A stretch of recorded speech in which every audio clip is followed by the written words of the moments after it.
Hi everybody, welcome back to Laura A Vlogs. I am about to head out, and if you can hear, the wind is howling. It's so cold out there. And yeah, so I am doing a very different vlog today. I will be partaking along with my son, my other son that you guys haven't seen. We are gonna go to an AIDS rally down in near 14th Street at the AIDS Memorial, and I never been to the memorial. Born and raised in New York City, and yeah, and that's the type of New Yorker I am. I don't explore that much these days, so yeah, it'll be my first time. Yay! So I will share how the rally went. I think it's a very good cause. After all, I know people who are affected with AIDS, and I also experienced people that I lost with AIDS. So, this is a different type of cause, and I will be attending. So, stick around, and you'll see how the rally went. Alrighty, stay tuned.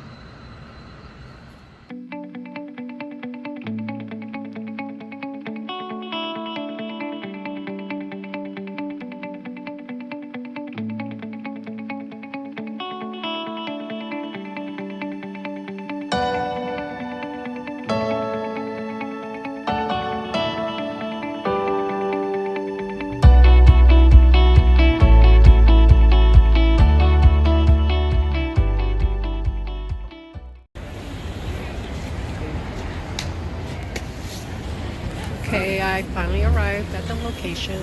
I am at the AIDS Memorial, and today is definitely the World AIDS Day, so everybody's gathering around for the event and celebrate and make AIDS awareness for everyone.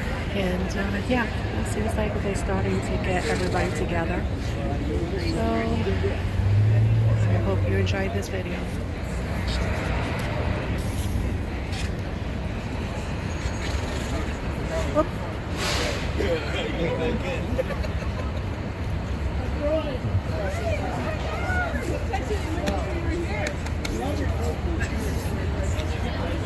Do you recognize anybody?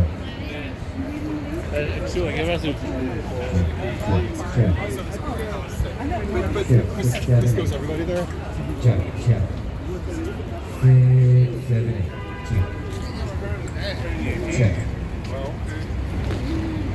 How's it works?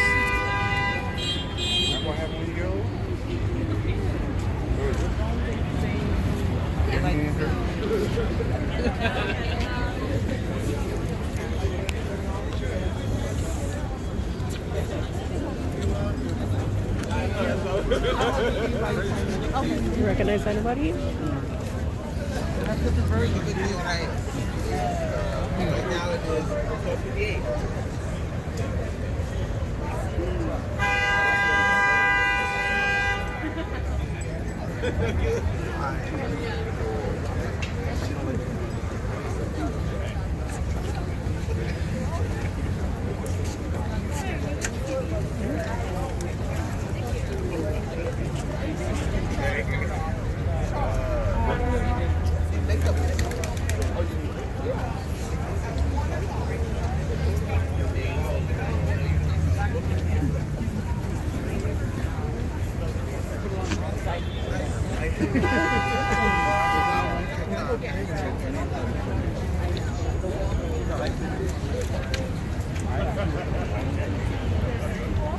No.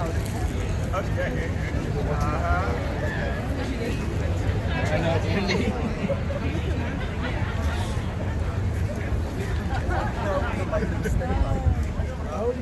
Up the names in a ceremony to honor those who have lost to AIDS by reading their names aloud.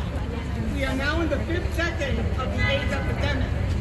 Since the beginning of the epidemic, over 500,000 people with AIDS in the United States have died, and even now, over 10,000 people with AIDS die here each year. Housing Works began our reading of the names tradition in December 1995 with an act of civil disobedience and a list of names read for 24 hours. This year, we are reading for 5 hours from a list of names sourced from community members over the years. This ceremony is also a chance for us to recommit to action and advocacy to end the epidemic worldwide. Our Ending the Epidemic Coalition of AIDS service organizations and providers is working on several campaigns, including housing and healthcare access and HIV decriminalization. At the state level, we call for equitable access to rental assistance for people with HIV living outside of New York City. Housing is a key determinant of health for people with HIV, and we see the impacts of the inequitable access to rental assistance reflected in lower rates of viral load suppression and retention in care upstate and on Long Island as compared to here in New York City. All people with HIV deserve equal access to housing. Our governor must also commit to protecting community health care by stopping the carve-out of the 340B drug discount program. Pending budget changes to carve out the 340B program put savings for safety net providers at risk and will ravage communities across New York and divert funding from essential services that New Yorkers need and rely on, including programs to support people with HIV. Drug user health is also a critical metric to ending the epidemic, and so we call for the authorization of overdose prevention centers, or OPCs, statewide. OPCs are a vital intervention that saves lives, connect people who use drugs to supportive care and resources, reduce transmission of HIV and viral hepatitis, and reduce syringe litter.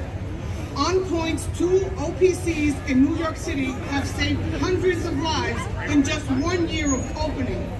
Governor Hochul must authorize OPCs throughout New York State, allowing other localities to benefit from this life-saving intervention. Finally, we call on our legislators to repeal Public Health Law 2307, a New York law that makes it a misdemeanor for a person who knows they have a sexually transmitted infection to have intercourse with another person.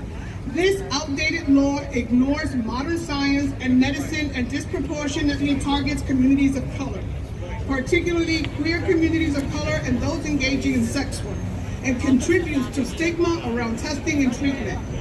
We urge our senators and assembly members to move punitive provisions from STIs and HIV laws to promote public health, sexual health literacy, and racial, sexual, and gender equity. So please listen, feel free to listen to the names for as long as you like, add a ribbon to the memorial, and be in community with others here today. We want to thank you for joining us and enjoy the day. And we're going to have a press conference, but we're going to begin with the reading of the names. You're going to be hearing that for nonstop for the next several hours. So thank you for being here, and let's show our love for the people that are no longer here with us and the people that are still here living with HIV and AIDS. Thank you. Next up, we're going to have Charles King, David Myers, Frank Harris, James Penn, David Arnold. Michael Good afternoon, everyone. Dr. Thomas Gilmore, John Gilmore, Douglas Jake Gillis, When Rudolph Giuliani became mayor of New York City, one of his first proposals was to eliminate the Division of AIDS Services, what we now know as the HIV/AIDS Services Administration, or HACA, which provides enhanced benefits to people, low-income people who are living with HIV. Housing Works, along with other AIDS organizations, started a campaign to stop that elimination. That effort, which included litigation as well as work with City Council to pass legislation, was successful. But as part of that effort, on that first World AIDS Day, we carried out a march to City Hall where we commenced with the reading of the names. For the next 20 years, every year on World AIDS Day, for 24 hours, we would recite the names of people who had died of AIDS and HIV. In 2014, Governor Cuomo, after an 18-month campaign, made a commitment to ending HIV as an epidemic in New York State by 2020. And with that, we joined with the governor and with City Hall in celebrating World AIDS Day as we commenced on this campaign. The community sat down with the state. We developed a blueprint for how we were going to end AIDS as an epidemic. And we've achieved some remarkable progress in doing that as a consequence of the implementation of some of that blueprint. For example, in 2016, New York City became the first jurisdiction anywhere in the world to guarantee housing to every low-income person living with HIV. In 2019, New York State for the first time had more people die of all-cause mortality living with HIV than we had new infections. For the first time, a decrease in the number of people in New York State living with HIV. But we still have such a long way to go to ending AIDS and HIV in New York State. And that's why we have gathered along with local and other partners today to again resume the reading of the names of people who've died of AIDS and HIV, to remind our governor, Governor Hochul, to remind our mayor, Mayor Adams, and to remind the larger community that we still have much work to do, including full implementation of the blueprint. It's wonderful that everyone living in New York with HIV who is low income has access. But that isn't true in the rest of the state. That isn't true on Long Island. It isn't true in Westchester. It's not true in Buffalo, Syracuse, Rochester, or Albany. We need universal access to enhanced rental assistance or supportive housing throughout New York State for every single person living with HIV. We need overdose prevention centers so that we can stop overdose as a cause of mortality for people with drugs. We've dramatically reduced transmission of HIV among people who use drugs, but we still see an ever-rising number of deaths as a consequence of overdose. So we're calling on the governor and the city to fund overdose prevention centers so we can stop these deaths. We need to fully implement the blueprint so that we can truly bring the AIDS epidemic to an end across this entire state. Thank you.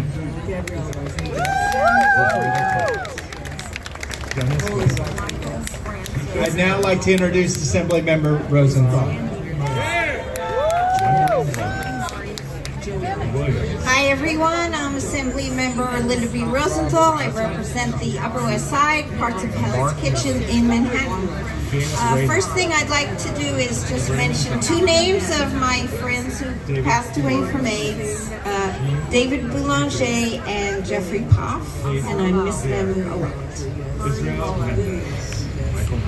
So I want to thank Charles King and the entire team at Housing Works and Vocal and every other person and group here today to work to protect and uplift people living with HIV/AIDS. Your tireless advocacy inspires me every day and gives me the energy up in Albany to continue the hard work that we are doing together.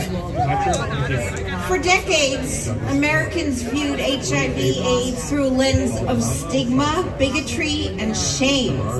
This prejudice became entrenched in our society, and it went on for years. AIDS killed while the country looked the other way, particularly certain presidents like Ronald Reagan. Of course, I don't need to tell you that. Many of you standing here today are either living with it, have friends who have it, or have passed away. We have lost over 115,000 lives here in New York City alone since 1981. That ain't right, and we pause to remember them, mourn their loss, and pledge that we will do all we can to make sure that no one else dies of the disease. And there are ways to do that. It's just that government has failed to act. So we have tools. The first tool I want to discuss is something Charles King said, OPCs, Overdose Prevention Centers, which have proved to save hundreds and hundreds of lives with only 2 open centers here in New York City. In 2016, I introduced a bill to create OPCs throughout the state. That's 6 years. 6 years that have been wasted in terms of saving people's lives. Now the fact is that the entire world knows about that OPCs work, that people do not die in OPCs, that people who go to OPCs have the chance to meet with people who will help them with their health, their mental health, their housing needs, their food and security needs. What's so bad about that? Why don't we have them here throughout the state? So we are going to get that next year. The governor says she understands overdose, substance use disorder. She says she gets it. I've heard her say it. I think she gets it. We have to give her the courage to say, I will join you in creating OPCs here in New York State. So we're going to do that next year, right? Okay, I want to see all of you in Albany, all the time. Another intersection with HIV/AIDS and living well is housing. Here in New York City, we have HASA. I have many constituents I work with who live in safety and security, in housing that they like. Why can't we have that in the rest of the state? So there is a bill by my colleagues, Harvey Bronson, Damon Meeks in the Assembly, who will be pushing that again next year. And I know that it is important to get that done. The objection is it'll cost too much. Is that a good objection? I mean, money over people's lives and welfare? No, that doesn't play here in New York State. It may have in the past, but we realize lives are too precious to put money above people's health and safety. And that's a lesson people have to learn. People who have high positions in government need to learn that. So we're going to teach them that too next year, right? We are also not going to sit by while community health centers lose millions of dollars because of the 340B carve-out. So I have the Ryan Chelsea Clinton Center in my district. They gave out Mpox vaccines. They distribute PrEP. They are there for the community, and they have told me that they will have to shut down many of these services if they lose this funding. So that's something else we cannot let happen. We cannot sit by when services that work, that reach people wherever they are deprived of the funding. So that's another thing we're working on right now, and we'll continue to work on next year. So on this World AIDS Day, I'm proud to be here with all of you. Recommit to the fight, and we will win. We just want to win now, and we will fight until we do. Thank you all.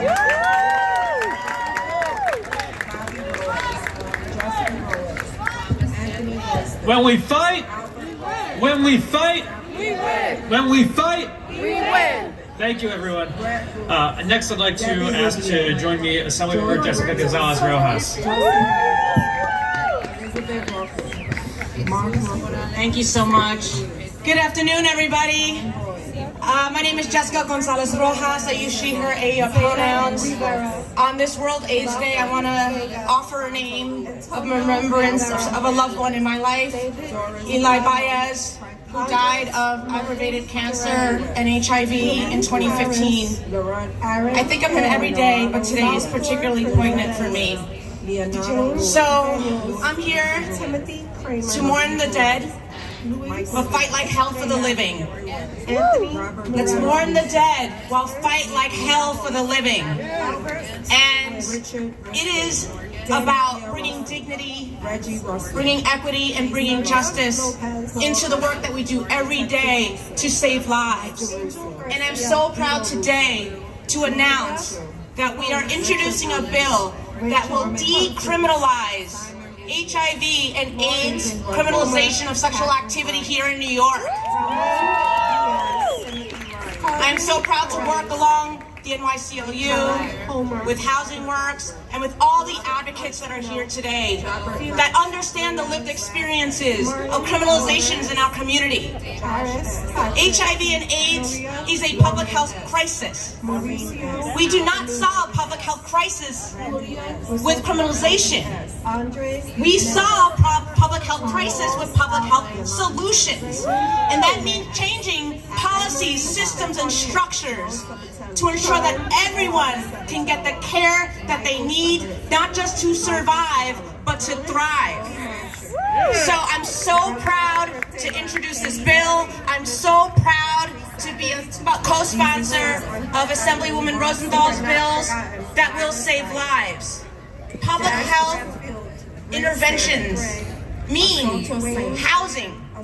Housing for all, particularly those with HIV and AIDS. That means overdose prevention centers. That means addressing the carve-out issue. And it means supporting our health centers and our community health centers that are most closest to the communities that are in need. So I stand alongside you with love, with gratitude, with sadness. But I also stand alongside you with hope, and hope for a world where we can see the end of the HIV and AIDS epidemic. But until then, we must fight. And again, I bring Mother Jones here. Let's fight like hell for the living today. Thank you so much. Thank you for being here. I love you all.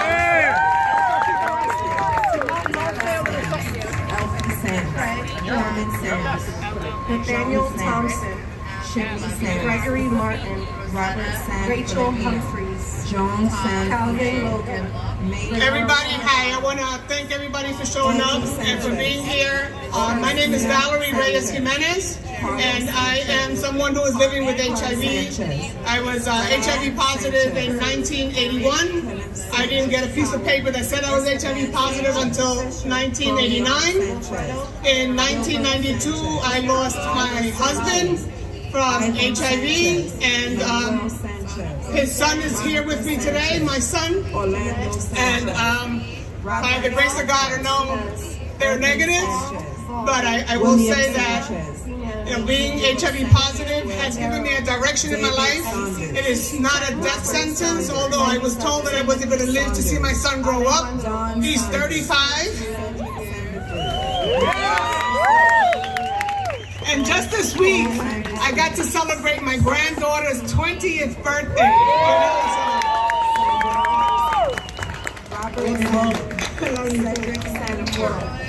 So this guy just got off of a ship. He was in the Middle East for like 7 months. He just got off the ship like 2 days ago. And whenever he's in town for World AIDS Day, this is where you're gonna find him. He's always here. He's always showing up. And his attitude growing up was, doesn't everybody's mother have HIV? Like, what's the big deal, right? And so there are a couple of things that we want to remind people and the public.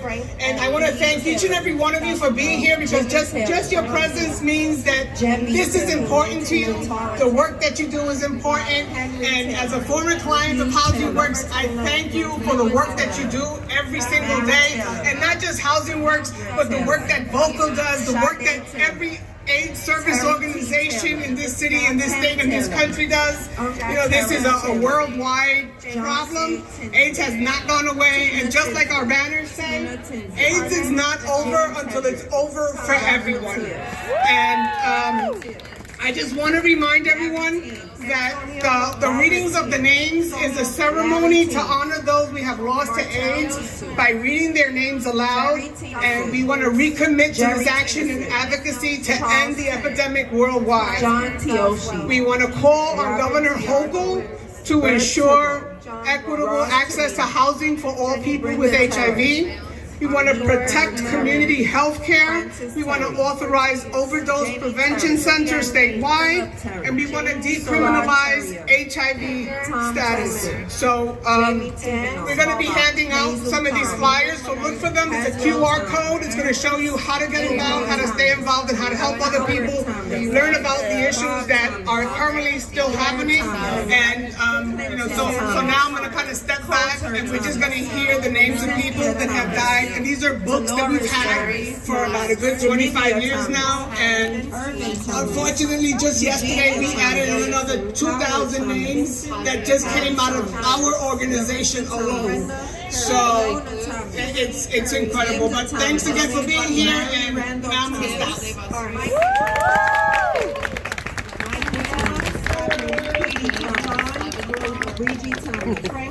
Reggie Thomas, Nicole Thomas, Ronald Thomas, Charlene Thomas, Stephen Thomas, Jerry Thomas, Victor Thomas, Peter Thompson, Arthur Thompson, Carmen Thompson, Carol Thompson, Carol Thompson, Milton Diane Thompson, James Tony Thompson, Edmonton Thompson, Jamila Thompson, Butch Joel Thompson, Robert Gordon, Winford Gary Lenny Thompson, Norberto Soto, James S. Tola, Melvin Thompson, Jose Torres, Emmanuel Thompson, Van Houten. As you can hear, they are reading the names of Roger deceased who lost the battle with AIDS. So right now, we're just listening to the names being read. William Thompson, George Thompson III, Keith Thompson, Marcus Thompson Schwartz, Marcus Thompson Schwartz, Melvin Thornton, Glenn Thornton, Richard Thornton, Bill Shaw, Ron Thornton, Ken Chico, Bruce Thornton, Virgil Hartsburg Sermon, Marie Simmons, Richard Glenn Shingle, Joe Timpson, Lisa Tigger Smith, Kyle Tiley, Carl Tillotson, Lisa Tim, Gerard Timley, Hugh Hamilton, George Taro, Nancy Tirado, Nancy Tirado, Ralphie Tirado, Ralphie Hernandez, Ralph T. Hirsch, Luce Tobin, James, Stefan Tobin, Gary, Jeffrey Solomon Tobin, Cordell Johnson, Todd, Wayne, Tijuana Tober, John Tijuana Tober, Reverend Eduardo Toledo, Jose Toledo, Armando Tolentino, Jerry Lawrence, John Nathaniel Lombardo, Mike Lopez, Michael Tony, Bambi Lopez, Joe Thompson, John Lopez, Dennis Tuesday, Orlando Gregory Tuke, Robert Lorenzo, Rose John, Steve Torrier, Anna Vinny Torino, Alex Torres, Alfredo Torres, Anna Torres, Anna Torres, Edward Anna Torres, Alfredo Torres, Hector Brenda Torres, David Torres, Edward David McCormick, Elizabeth Torres, Joanne McGinnis, Elizabeth Torres, John McLaughlin, Elizabeth Torres, Gloria Evelyn Torres, Wayne George Torres, Gladys Torres, Gloria Torres, Jamie Torres, Mayor Joanna Torres, German Torres, Jose Torres, Bernard Torres, Judy Torres, Morehouse, Bob, Judy Torres, Murray, Leo Torres, Louis Torres, Manuel Torres, Marilyn Torres, Maximo Torres, Roberto Nelson Torres, Olga Torres, Pablo Torres, Pablo Torres, Ruth Torres, Samuel Torres, Sharon Ann Torres, Walter Torres, Alberto Wanda Torres, William Torres, David Torres Jr., David Torres Jr., Frank Torvilla, John Tosco, Miss Toussaint, Miss Toussaint, Philip Tovar, Johnny Tover, Miguel, Yvette Townsend, Aaron Townsend, James, Brian, Virginia Townsend, John, Dwayne Trader, Franklin Trevor, Charles Tromatola, Earl Richard, Eddie Charlotte, Freddie, Alice Travis, Mercedes Travel, Philip Travel, Jerry Travel, Joseph Trinidad, John Trinker, Lawrence, Melvin Triplett, Marty, Stephen Maurice, Jay Transdale, Ramon, Bo Richard, Samantha, Mark, Stacy, Keith Charles, Stephen, Marlene Jackie, Fred, Carmen Jr., Vincent Jr., William Amelia Trillian, David Tiscott Adams, Theodore Charlie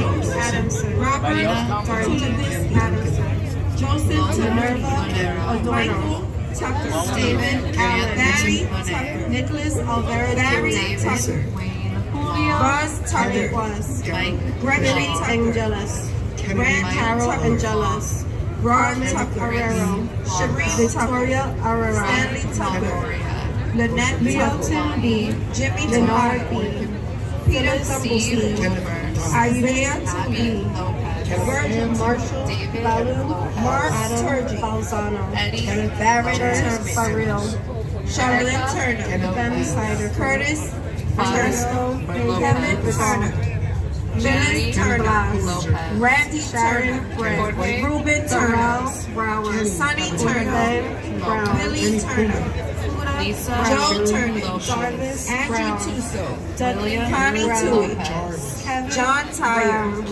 James Tyasco, Eddie Tyre, Victor Tyrus, Lee Ann Uber, Lee Ann Tom, David Ullman, Rosa M. Nick Firewood, Doris Stephen Undervalera, Maria Urban, Kenneth Tracy Utley, Jesse Hurst, Jesse Carbonea, Michelle V. Carla, Nancy V. Caroline, Brady V. Ralph V. Brad Harriman, Ralph V. Evan Hernandez, Steve V.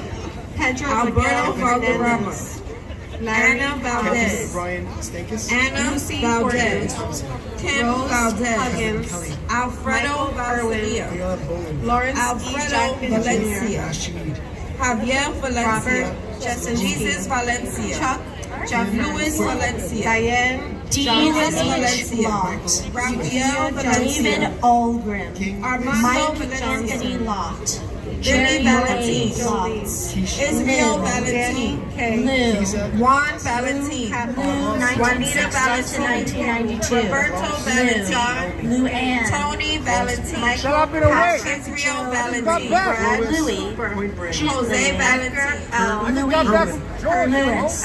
Lewis, James M. Lewis, Jimmy Lewis, Michael Lowry, Norman B. Lauscher, George Love, Dean Lacey, Edmund Neal Frederick James David Lobo, Maria Tim Lowe, Lorna Lowe, Norman Lowry, Timothy Lee Lowry, Evelyn M. Van Lowry, Bill Lowry, Robert Lozano, Alan Locke, William Van Mark Lucarelli, Frank L. Morgano, Mark Lucas, James L. Lucas, Richard A. Lucas, Robert Lucas, Jimmy D. Lucero, Alan Lucian, Alan Lucian, Wallace Luckett, Evelyn M. Lucy, John Lucy, M. Gilbert C. Steve Lovett, M.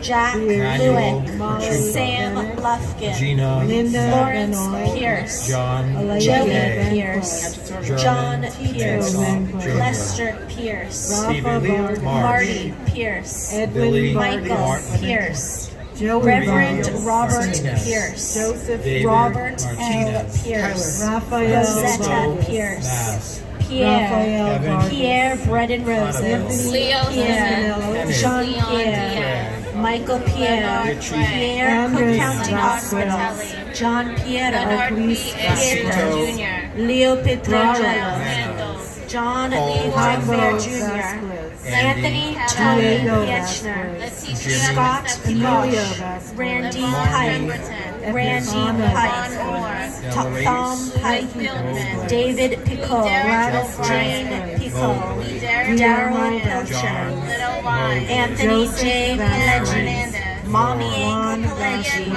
Bruce Pillen, Darcy Pillen Jr., Don Pilmer, Frank Pimentel, Antone Gerald. Tony, Hayes Mark. A final thought about this when I get back home. Toonie Jones. Please stay tuned and I'll give you my final thought. I am back home. I'm still cold. As you can see, I still have my sweater on. And yeah, I'm trying to defrost. I have pains in my back. I'm not sure. Maybe it's due to the cold. But I stood there about maybe an hour and a half listening to the people from the organization of Housing Works talk about how they are working tirelessly and helping our communities try to overcome the AIDS epidemic, and how it is important for funding to be continued in these types of organizations, because it's not just Housing Works. It's just any organization that is trying to help our community that needs funding to provide the help for people with either HIV or, you know, people who are, you know, suffering with mental illness, no matter what walks of life, because at the end of the day, they're trying to do is help our community, bring our people back into a better state of mind. And I think it's really important for all of us to support our organizations here, no matter what parts of the world you're coming from, because, you know, AIDS is not just a gay man's disease, and that was always the stereotype of back in the day, you know, when I was growing up in the 80s. It's a gay man's disease, and it's not. It affects no matter who you are. You could be straight, you could be gay, you know, it even affects our children. So I think it's really important to put our, you know, our pride aside and help our local communities in helping people in all walks of life to regain a sense of dignity. And so that is the purpose of this vlog, is that I think we need to really put our sense of dignity in these organizations and help people get the help that they can gain their life back. And I think that's the main message I want to convey. And so it was a privilege to be there, listening to the names. And I heard a few names that were very familiar, and it really touched my heart, and it hurt me in my soul just to hear the names that I know. And it just changed me. It changed me a lot. So World AIDS Day is not just December 1st. It's every day. So please support your communities, no matter what part of the country or world you come from. Alrighty, so thank you for viewing this special vlog, and see you guys soon in my next video.